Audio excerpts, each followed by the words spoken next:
So okay. So when I realized that the 100% list was not valid, but it wasn't doing anything for me in terms of choices, I was like, you know what? I kind of want to watch that Mister Rogers movie. And I looked at it, and it barely skates by at 95%. And this is the biopic starring Tom Hanks as Mister Rogers. It's a beautiful day in this neighborhood, a beautiful day for a neighbor. Would you be mine? Could you be mine? Please won't you be my neighbor? Hello, neighbor. And it's not really about Mr. Rogers so much as it is about this gentleman who is a new father. He has a wife, and he is a writer who is known for not being nice to his subjects that he writes about. Nobody wants to be interviewed by him, and he needs to get an interview. And so his editor forces an interview with Mr. Rogers upon him, which he doesn't want to do initially because he's like, I don't do puff pieces. And she's like, just go write this article. And he is off put by, he goes and he meets Mr. Rogers, who is this kind of seemingly nice, eccentric old man who is just nice to everyone. And he sets out to basically prove that Mr. Rogers is not what he seems, and that there's something about him that is fake, and that this Mr. Rogers character is just that, a character, and that he is not a perfect person. And the movie is basically him discovering that Mr. Rogers really is that nice. And it's a really sweet movie. It's really sweet. It's the bond between Mr. Rogers and the guy is really sweet. The Chris Cooper, I can't think of something you would know Chris Cooper from, but he's in it as the dad who the guy is sort of what's the word? Disconnected from. Hasn't really spoken, so they're sort of getting together, and the whole thing is kind of done via framing device as an episode of Mr. Rogers. So like the movie opens with him doing the intro, like they recreate the intro, he walks in, he sings the song, and he pulls out like a little board, and the narrative of the movie is told via Mr. Rogers as though this was an episode. And there's a really kind of freaky sequence later on in the movie where the guy, his dad's in the hospital, and he goes to like, he runs out and he goes to see Mr. Rogers, and he ends up passing out and like hallucinating that he's on the Mr. Rogers show, like as a character, as a puppet, as it's being performed around. That's kind of honestly a little upsetting.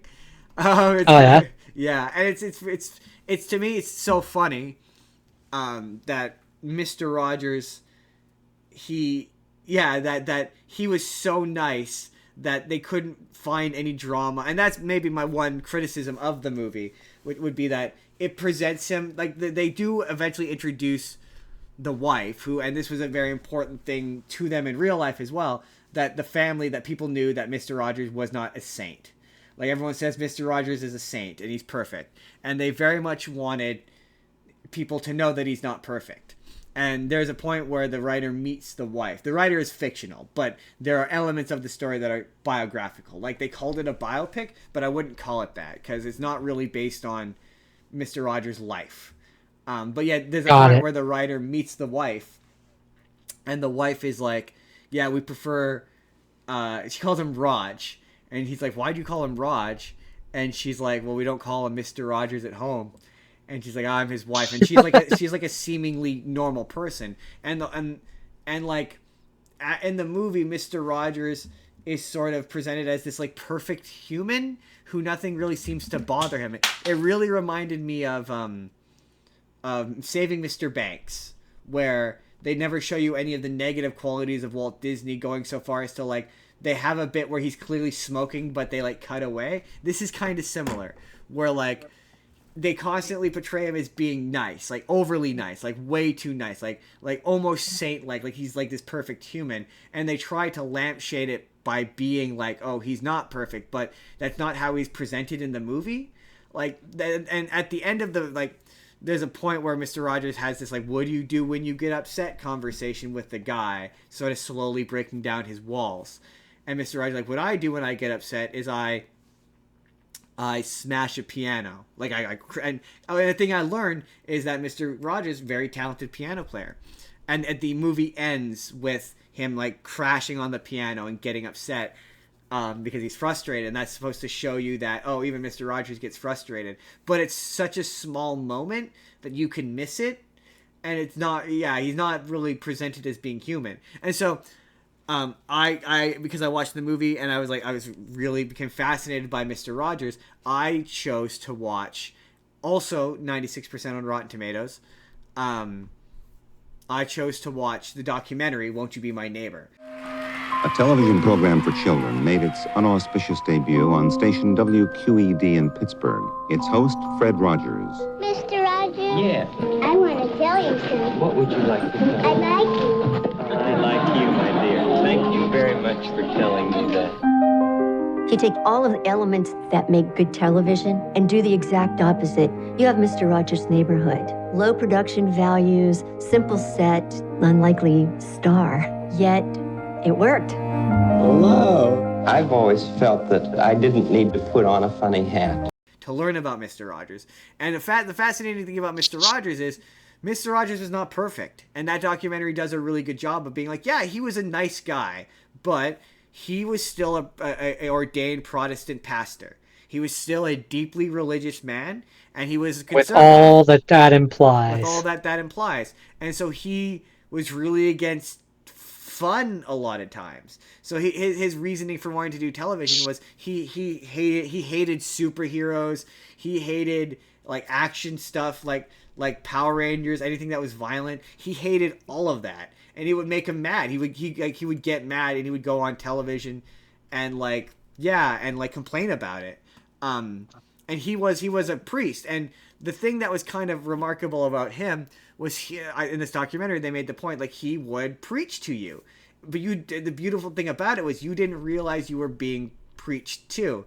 And I think that's like the when anyone talks about Jesus and who is the truest deliverer of Jesus' message, it was Mr. Rogers. Because Mr. Rogers, he would get upset because people would make fun of him or get on his case and be like, oh, you're too nice, you're too kind, you're too compassionate. And he would get confused and be like, but that's the message. Like that's what Jesus wanted. And yeah, I just think that's just his ability to deliver this idea of like everyone is deserving of kindness and respect, and like love is important. And I do think like when people are like, oh, where does your morality come from? It comes from Mr. Rogers. Like that's where it comes from. It's from that idea of like, yeah, you just treat everyone nicely. Like it's not that hard. Mm-hmm. It's just an easy thing to do. And it's funny because his show, when you watch like some of the ideas for his show, it's so basic. Like there's a really funny moment in the Tom Hanks movie where he's struggling to set up a tent, this pop-up tent. He's struggling, and eventually he gives up. And they say, oh, we could have it just set up for you. And he's like, no, leave in the bit where it gets set up so you see that even children can see that even adults struggle. And then I looked up the actual blooper that this is based on, which is it's a real thing. And the actual blooper, he struggles with it for a while. Then at a certain point, he just gives up and he walks away. And he does like a good-natured laugh, but he like kicks the tent in frustration. So it's like, no, he got mad. Like he got angry. He was human. Yeah, he was human. Or like there's a really funny story they told about, there's a running bit in the movie where he's taking pictures of people with like a disposable camera. And apparently that's based on a real thing that happened in real life, where they would have these disposable cameras around the set and they would all take pictures of each other. And because of how cameras worked back then, you wouldn't develop the pictures until sometimes months later. And so you develop the picture and you'd be like, what's with this one random picture? So as pranks, you'd take and so the one producer, he took a picture of his butt, of his ass on Mr. Rogers' camera. And months later, he went into his office and there was a big blown up version of this guy's ass that Mr. Rogers had blown up and made into a poster and hung it in this guy's office. So like, yeah, Mr. Rogers had a dirty sense of humor, and I like, that's great. That's awesome. The more I watched, the more he reminded me of like, yeah, I'm like my grandpa, where it's like, yeah, he had a cheeky side. He very much Yeah. had a cheeky side.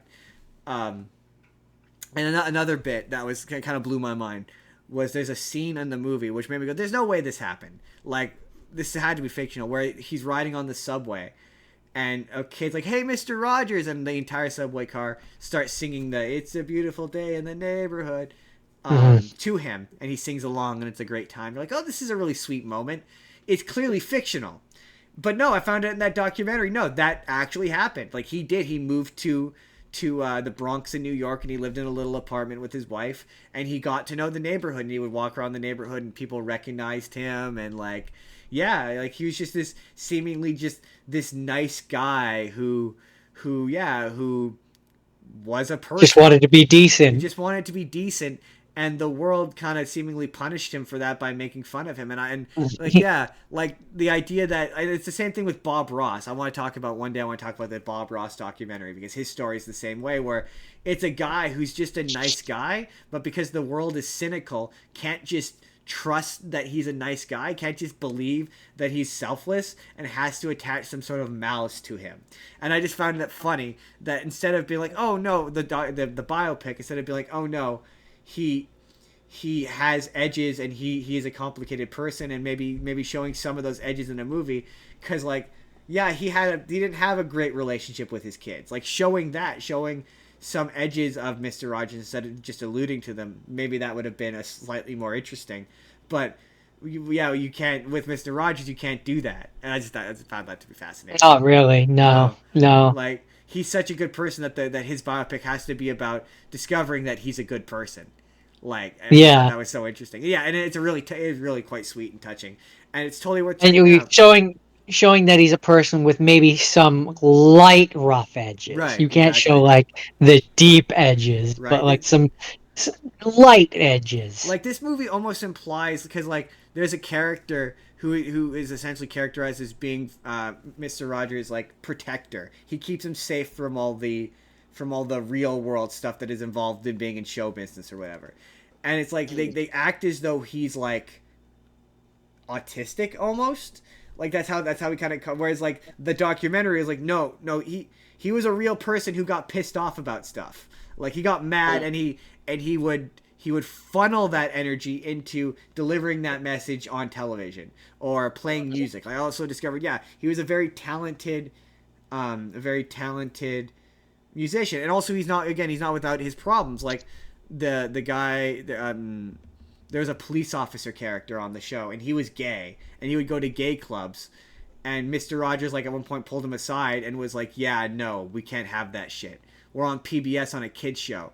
You gotta bury that shit down, and you can't be doing that. Or at least hide it better. Yeah, because the advertisers are not okay with that. But it's like the guy who's saying it, he's saying it as though he was hurt by this, but it's framed as though like this was the 1960s. The world wasn't cool back then.